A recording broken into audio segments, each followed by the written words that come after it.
Good morning, children. This is Banser.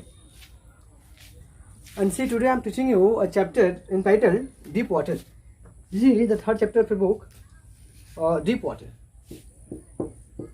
Deep Water by William Douglas. William Douglas.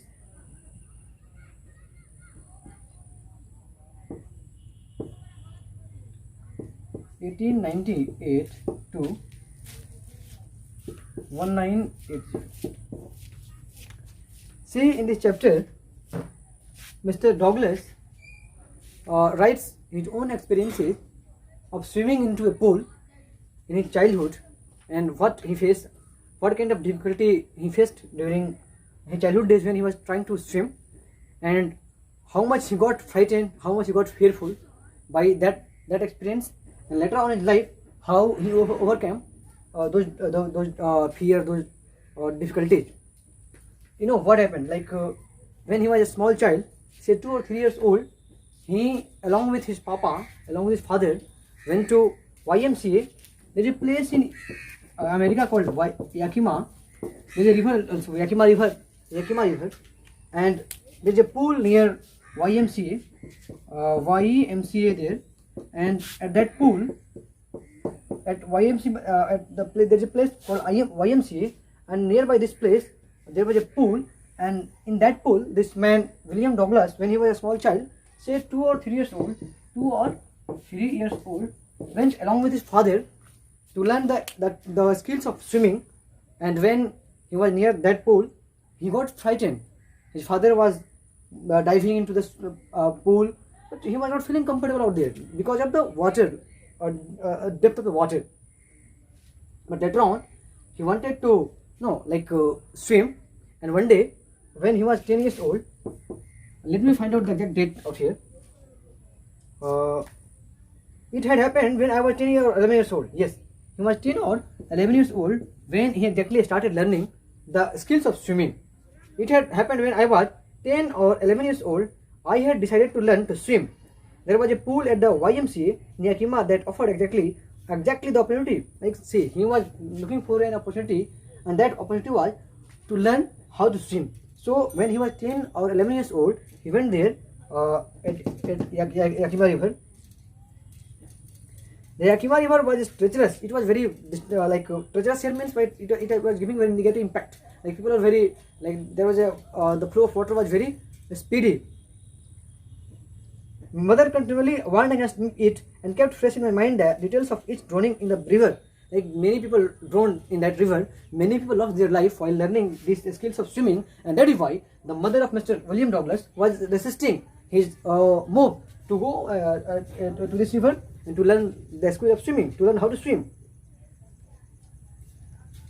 It was only 2 or 3 feet deep at the shallow end, and while it was 9 feet deep at the other. See, suppose this is a pool.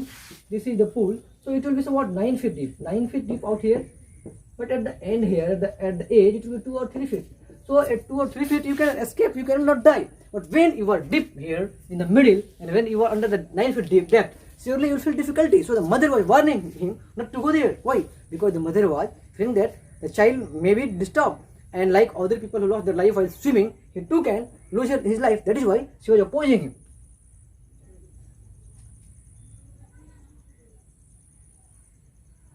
It was only 2 or 3 feet deep at the shallow end, and while it was 9 feet deep at the other, the drop was gradual. I got a pair of water wings and went to the pool. I took a water wings, like swimsuit. I took a swimsuit and went there. I hated to walk naked into it and show my skinny legs. This man, when he was 10 or 11 years old, he was very thin. And that is why he was wearing a swimsuit. But I subdued my pride and did it from the beginning. However, I had an aversion to the water when I was in it. This started when I was 3 or 4 years old, and father took me on the beach of California. See how he got curiosity to swim. When he was 3 or 4 years old, his father took him to California at a beach, and there he got willingness, there he got curiosity.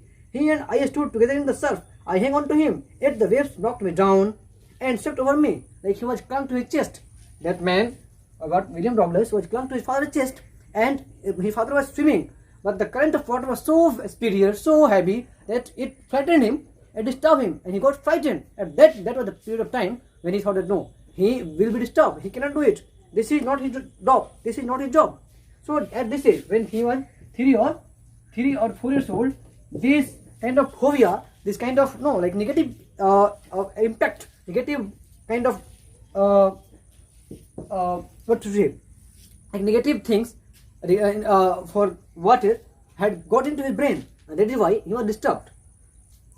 Like the fear started right when he was 3 or 4 years old. I was buried in water. My breath was gone. I was frightened. Oh, see the reason. Like the current of water disturbed him, and he was breathless. He was in the water, and he was just disturbing. He was highly disturbed. He was about to die, but his father was laughing. Generally, what happens when you go along with your small children, and you feel very comfortable about what to tell you, and if the boy starts drawing and passing into water, you keep laughing. It is it generally happens in even our area. The same thing happened there with the child, Mr. Douglas, when his father was at the river, at a beach on the California. But there was terror in my heart at the overpowering force of the waves. The overpowering force, the force was overpowering him, the force was disturbing, the force of the water was more powerful than the force of the human being, than the force of this boy. And that is why it was creating a very negative impact on his brain, and he was very frightful, he was very fearful, he was very frightened.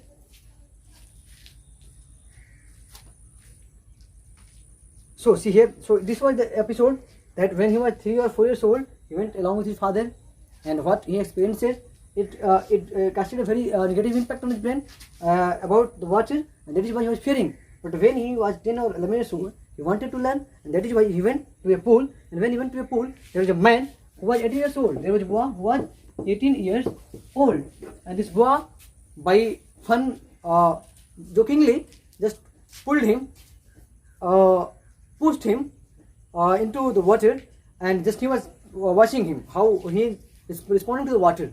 Like when by mistake or by like for the sake of fun, this man just forced him into the water. But you know what happened? He was about to die. He was about to die. Like he was completely helpless. He tried his best to come out of the water. Like he was using which in every skills which he was supposed to use while saving his life. Like he was putting his hands into the water, trying to swim, but he was completely inexperienced. He was like he was not skilled. So he did everything to save his life.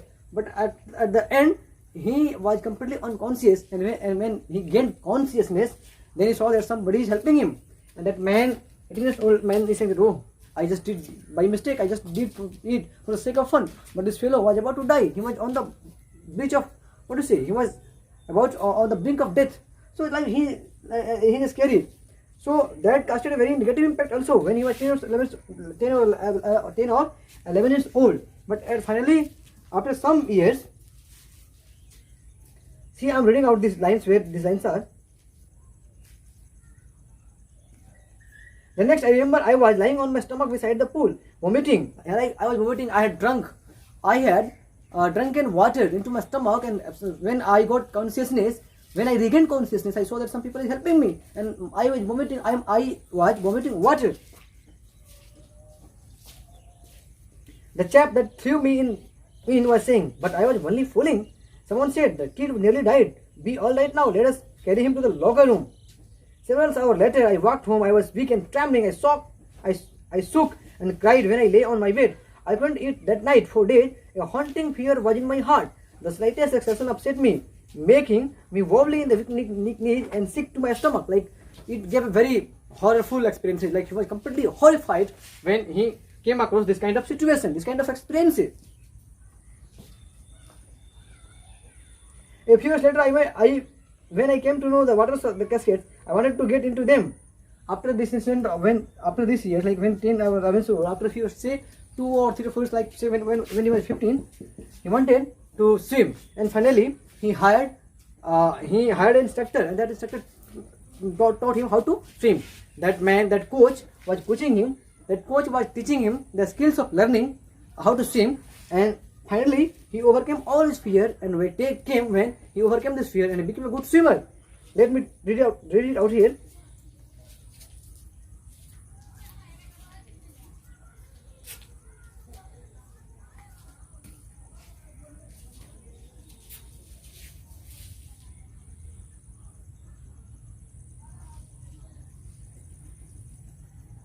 Let me read it out here.